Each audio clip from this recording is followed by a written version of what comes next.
The Boy Who Grew Dragons by Andy Shepherd. Chapter 14. Crispy Cornflake Crumbfest. All next day at school, I could feel Liam's eagle eyes watching me. I tried to act normal and thought I was doing a good job until I saw Ted, Kat, and Kai whispering and exchanging puzzled glances.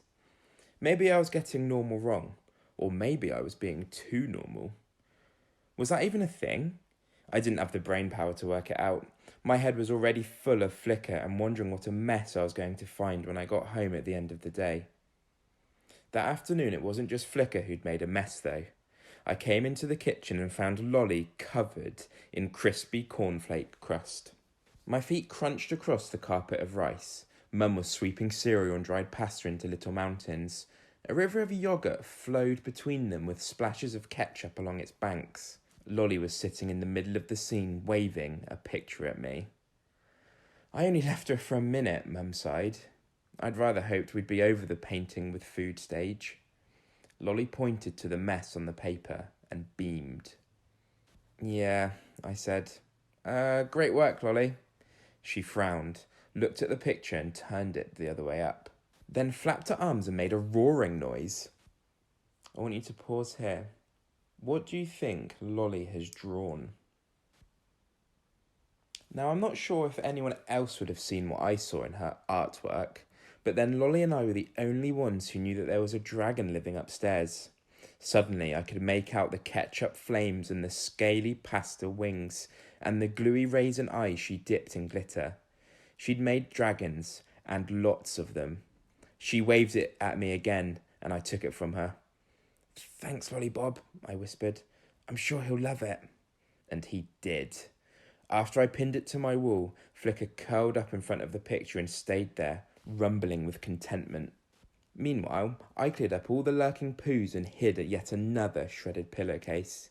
Feeling pleased with my efforts, I ducked downstairs for a drink, where Mum collared me. Grandad's been telling me all about his plans for the garden, she said, while scrambling an egg with one hand and dipping counters into Connect 4 with the other. Lolly loved undoing the catch and watching all the counters clatter out. She slotted the last ones in, then jiggled up and down with anticipation. Sounds like the pair of you have taken on a bit of a project, Mum continued. I remembered us walking home the day before and how I'd promised him I'd go over today. I smiled awkwardly, and a pang of guilt squirmed inside of my tummy. It was easy to get distracted with Flicker around. I haven't seen him flyed up like this for ages. It's good. Mum glanced up at me for a second. Don't leave it all up to him, though, will you? I felt myself blush. Had she read my mind? If she had, I hope she didn't read any further to figure out that I had a dragon in my room. Anyway, she was right, and Grandad needed my help. I'll go now, I said, marvelling at her ability to catch the tiny astronaut Lolly had just launched into orbit before he splat-landed in an egg with one hand, while scooping up the scattered Connect 4 counters with the other. I sometimes wonder if my mum secretly had her own superpowers. Flicker was only too keen to get out of the house, and he flitted happily from tree to tree as I walked to Nana and Grandad's house. But every so often, if there was no one in sight, he'd zoom down and send out a puff of smoky warm breath to tickle my ear. When I arrived, Nana met me with a freshly baked chocolate muffin, and she gave me a flask of lemonade for us both. I found Grandad down at the garden with a handful of seed packets, a look of pure concentration on his face. Hey up, Tripstick, I've got a problem. I can't decide on the best kind of beans to try. I'm a runner bean myself, but there's all sorts here. Haricot vert, scarlet runner, winged, long yard. I never knew there were so many. It's up to you, really. What do you say? Feel like something a little bit more fancy? His eyes were twinkling, and I could see that Mum was right about him being fried up again about his veg garden. I said. I'm more of a baked bean fan. Grandad chuckled and ruffled my hair. It should have been difficult to get excited about any type of bean when I knew that there was a dragon just meters away. I doubted that even magic beans would beat a dragon. But it was hard not to get caught up in Grandad's enthusiasm. You couldn't help but enjoy yourself with him around. And it wasn't just the constant supply of caramel toffees either. Flicker had been happily exploring the hedges and eating his fill of greenery. He was careful to keep out of sight, but every so often I had the feeling he was playing a game with Grandad, flittering down behind him and then zipping off again just as he turned around.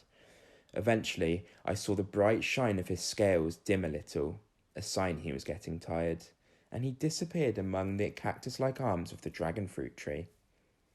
When he didn't reappear, I breathed a sigh of relief. At least if he was asleep, I didn't have to worry about Grandad spotting him. After about an hour of digging and planting and redigging and replanting when Grandad changed his mind, I leaned my spade against the old shed and rubbed the ache out of my arms. "You know, I don't think we're going to get too much jam out of that tree there, Thomas," Grandad said, offering me a glug from the flask. "Nothing left but the skins of the last few fruit.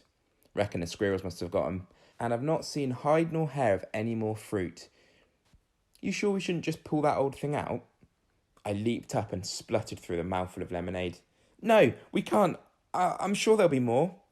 Grandad didn't look convinced, and I could see him eyeing up how much more space there would be left for his exotic beans without it. I wished I'd found out more about the tree. The books in the library had shown me loads of different types of dragon, but they had all come from eggs, not trees. There was no mention of a dragon fruit tree in any of them. What if Grandad was right? What if there was no more fruit? I wouldn't be able to stop him pulling it out if one little crop of squirrel snacks was all the tree had to show for itself. He'd want it gone, for sure.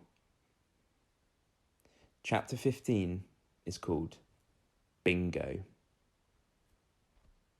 I hope you enjoyed that chapter. I do wonder if Grandad's going to find out about Flicker, and I wonder how he'll react if he does. As always, I hope you're all okay at home and you've been able to enjoy some of this sunshine we've been having, and I cannot wait to see you all soon. See you later.